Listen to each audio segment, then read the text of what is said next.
Hey Joe, Hey, Bo, how's it going? is it working now? Yep, can you hear me all right? Yeah.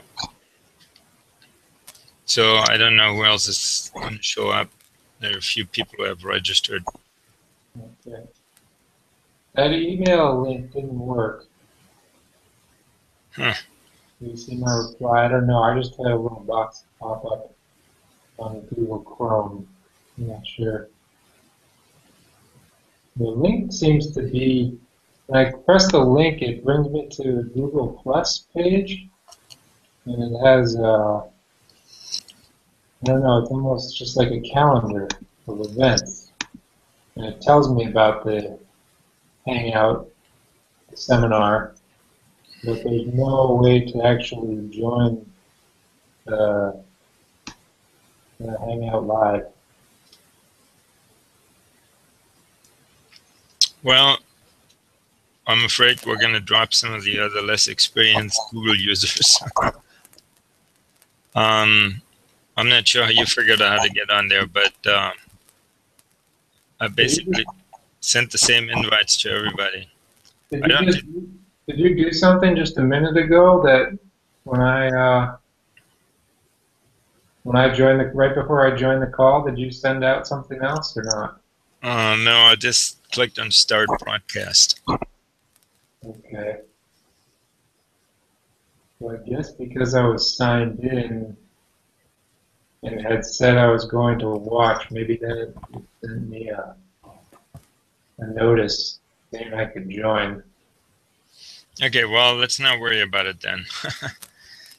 But I guess um, it's recorded so people can join or watch it later, I guess. That's right. So, what do you want me to do to discuss? Do you have any special questions? Any specific things you want to have shown on screen? Or Yeah, so one of the things I really wanted to go over that we never really covered in detail in the workshop was all of the solution and analyte parameters that get put in when I import a file.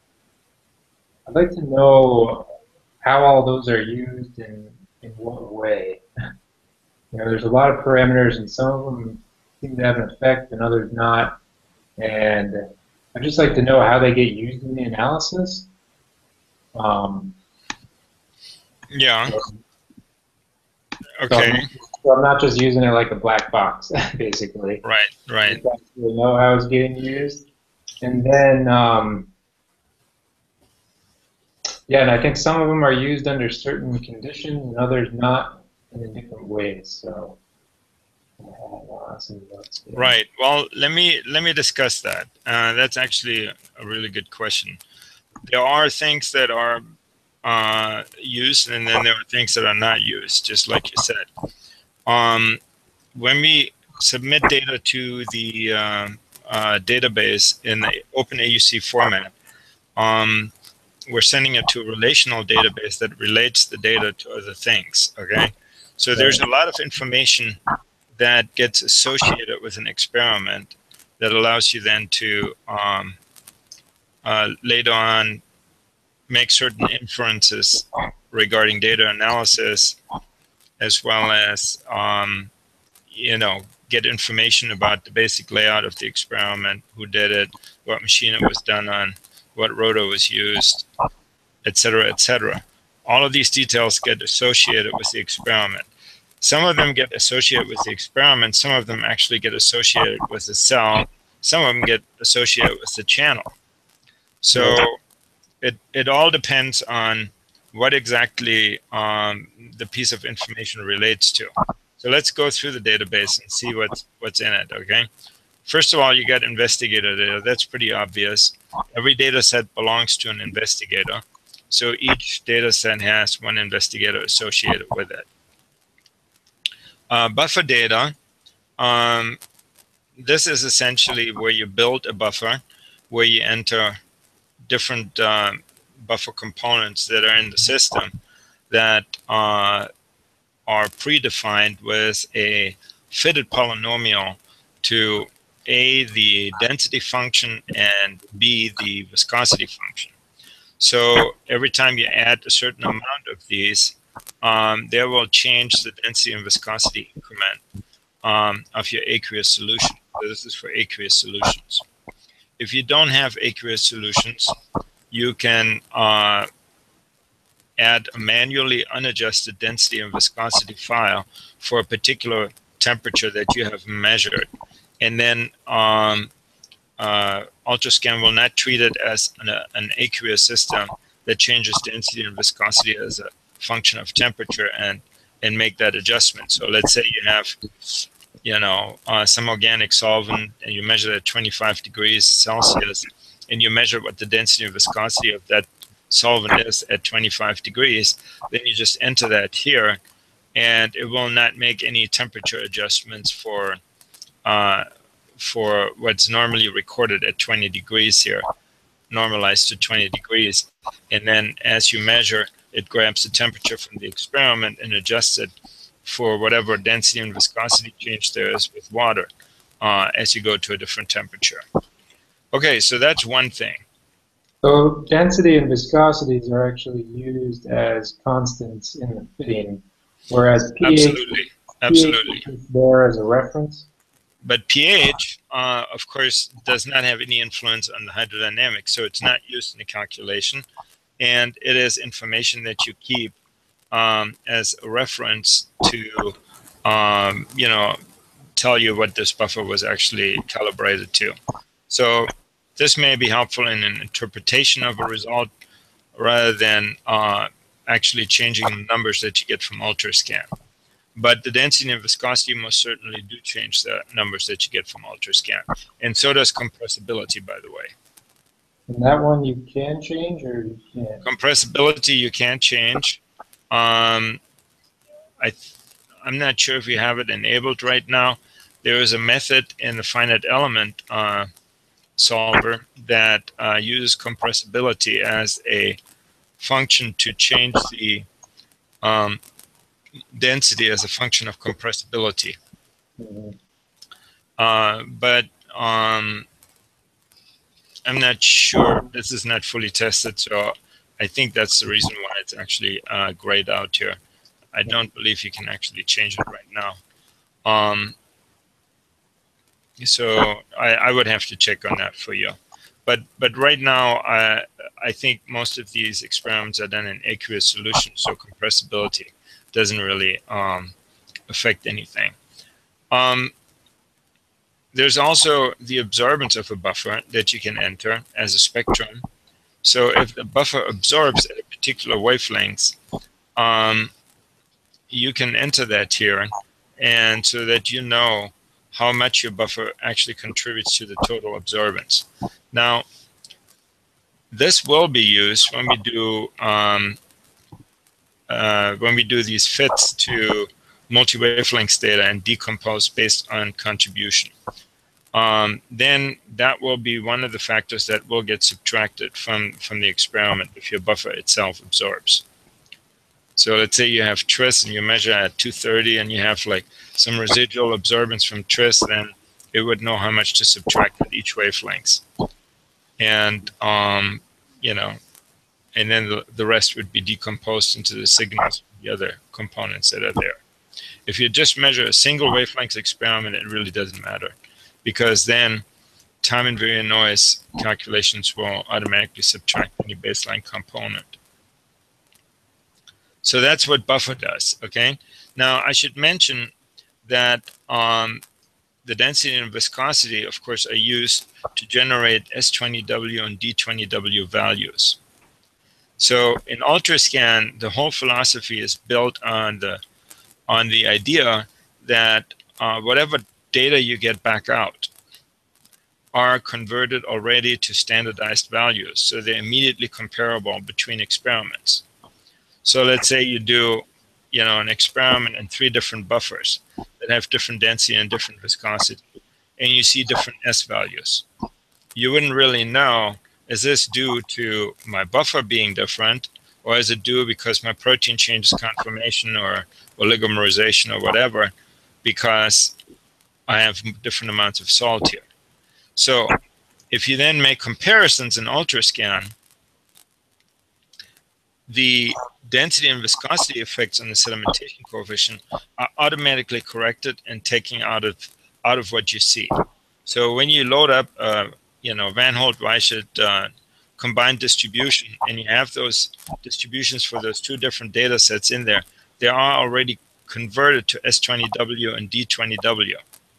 And when you do that conversion, then you can rely on whatever differences you see being in fact related to the sample itself and whatever the buffer does to it rather than the hydrodynamics of the buffer. Okay, does that make sense? Yeah. And that, by the way, is the same thing when you go now to analytes. There we calculate a partial specific volume, this V bar value, which is also temperature sensitive. Now this is based on the sequence of the amino acids, and the temperature adjustment is based on a formula that I found in one of the papers from Durchschlag that corrects this as a function of temperature. So those are the V bar values that are used inside of all the calculations to do molecular weight transformations and frictional ratio changes and things like that, where V bar matters. So that V bar value is then also used for calculation. Now the E280, the extinction coefficient at 280, or any other wavelength extinction coefficient that you enter under managed spectrum, any of those are used when you do a reversible self-association fit with a discrete model GA. When you do reversible associations, then it is important that you can convert to molar concentration and not just rely on the OD, especially if you do a global fit over multiple wavelengths. Then those signals need to be properly scaled based on the extinction of the protein at different wavelengths. When you choose DNA, RNA, or carbohydrate up here, we don't really have a formula that is based on sequence where we can get an extinction coefficient from, so you have to enter that information yourself if you want to use it in some KD calculation. Okay. It also, helps to tell you how concentrated your solution is if you know what the OD is and the extinction coefficient. So then you can calculate a molar concentration right away. So that's the reason why that is in there. Residue count is just for your information. That's not really needed for anything. The temperature is the temperature for which the V bar is corrected. Molecular weight is obvious, and that's just the name. So the molecular weight is maybe used for initialization. Let's say you initialize a custom grid, or you initialize a discrete model genetic algorithm. Then you can use these molecular weights in there, directly import it. So let me give you an example of that. Let's say you go to models, right?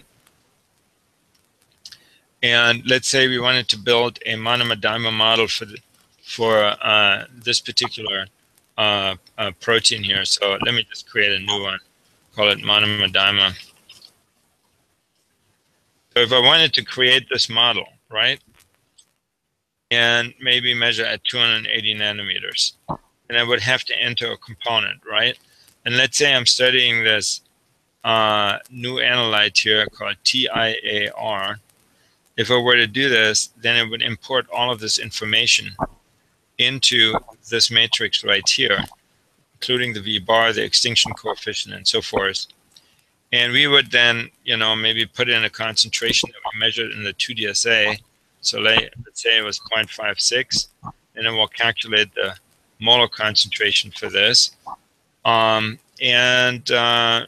we'll call it the monomer. The program will complain if you rename it because that's not the name of the database, but that doesn't matter because here we're using it in the context of a discrete model. Then you can enter the frictional coefficient and all of that. And you will see how V bar and molecular weight are then used to calculate or estimate a sedimentation and a diffusion and a frictional coefficient using the V bar and the frictional ratio value. So if you change this and make that 1.3, you will see how these numbers change as well. So it's using all of that information as part of the model in this case. All right. And then maybe you want to add a second one. In this case, the dimer. Then you basically pick the same thing again, but you call it the dimer now. Right. And in this case, again, it's using the same information as before, but you have to tell it that the analyte is the product and the oligomer is actually 2. So now what it's doing is it's using the molecular weight and doubles it, and it's using the extinction coefficient and it doubles it. And then it calculates what the molar concentration of this one is. And then, of course, you can change what the signal concentration is depending on what you think it is. In this case, when we make a monomer-dimer model, that is actually ignored because that's controlled by the equilibrium constant. So after you have that defined and analyze the product, you can save this, and now we have this model here, and we can accept it or find it later.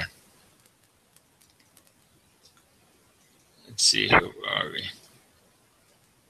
And it's just used as an initial value in the evaluation, is that right? That's right. So what you would normally do then is go over here and say, I want to do a discrete model genetic algorithm system, and I want to define a model. In this case, a monomer-dimer model. Well, actually, you know what?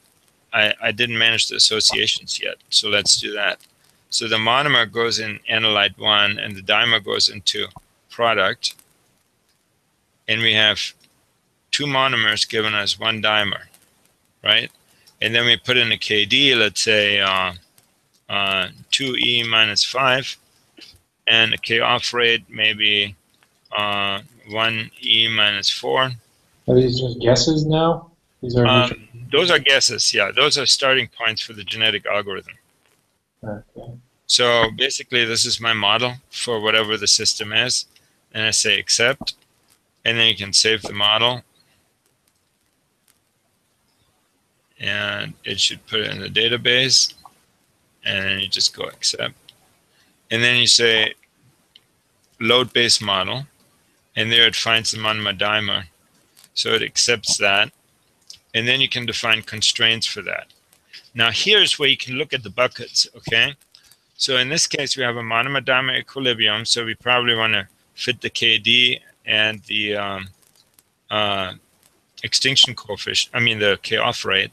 And so for that, I would probably use a log scale spacing in the genetic algorithm. Then here we have a V bar. We might want to float the V bar because we already know what the molecular weight is. Okay, so you can do one or the other. So in this case, I might want to float the V bar. I might want to float the frictional ratio. And I may want to float the total concentration. And then you go to the dimer and you basically do the same thing, except now the molecular weight is constrained by the value of the monomer. So you can't fit that anymore, but you can still fit the frictional ratio. So I would go and fit this, and partial concentration is also controlled by the monomer and the KD, because that always tells you how much of that you have there, so it doesn't make sense to fit that. And you can see that the extinction coefficient now is doubled, and because this is the dimer for the oligomer. And then you might, want to adjust the base levels for the frictional ratio. But that's really the only thing you could change. And then you say accept, and then you say save constraints, and it'll put the constraints into the database as a starting file. And then if you were to, let's say I'm going to save this, and I have the option to rename it. We call it try one in case I want to change it and make a better initialization later. But then it'll put that in the database. And if you were to run me see here. If I were to run an analysis for this person, I would find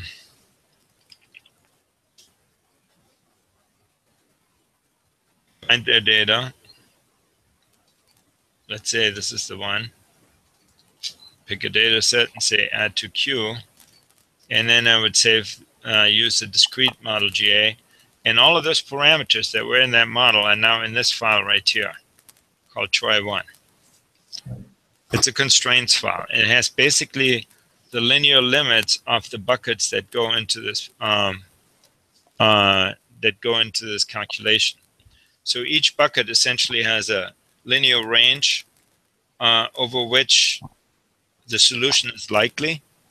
And so we're bracketing that and then tell the GA to randomly assign values within those linear ranges and then find the one that produces the lowest RMSD, and that's the answer. Okay. And that would be an example on how you would use that in this context and how the program would use calculations of various variables that are stored here in the database.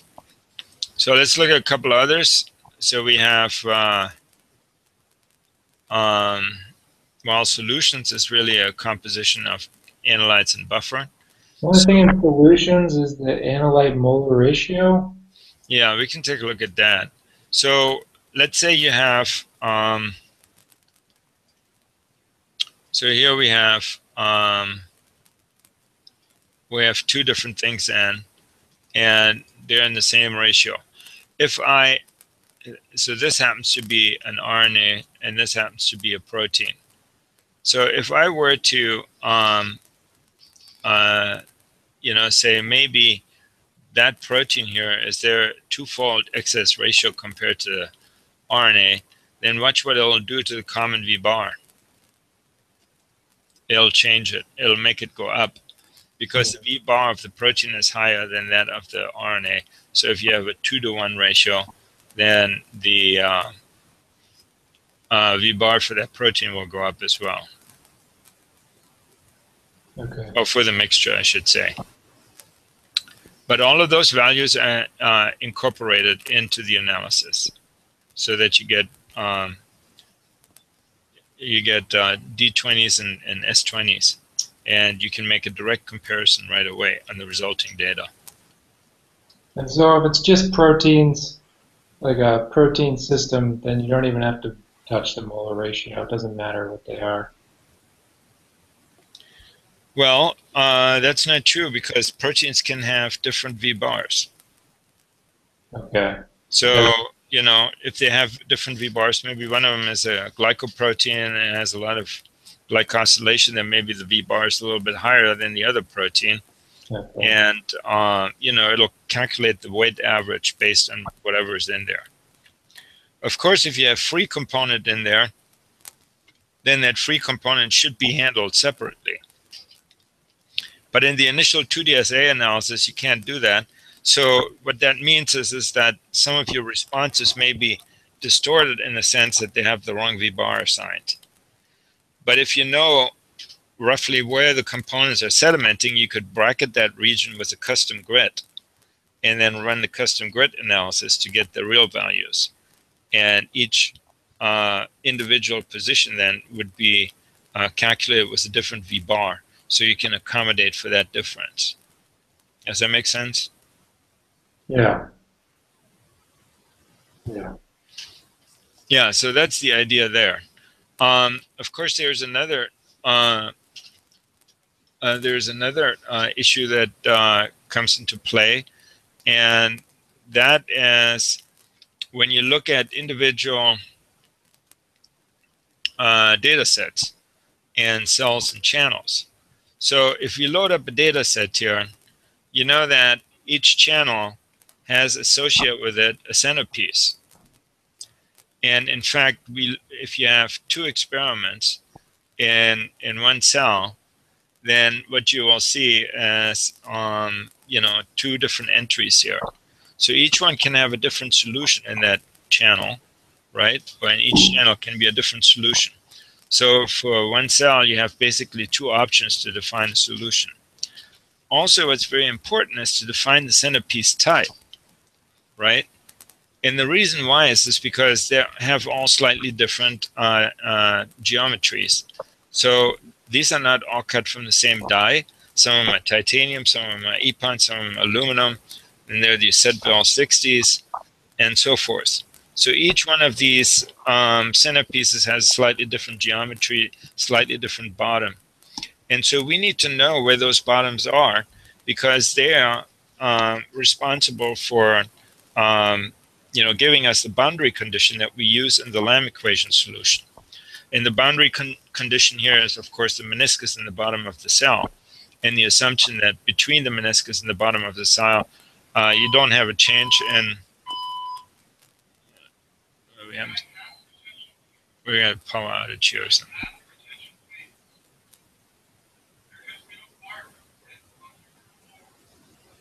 Oh, we got a fire alarm.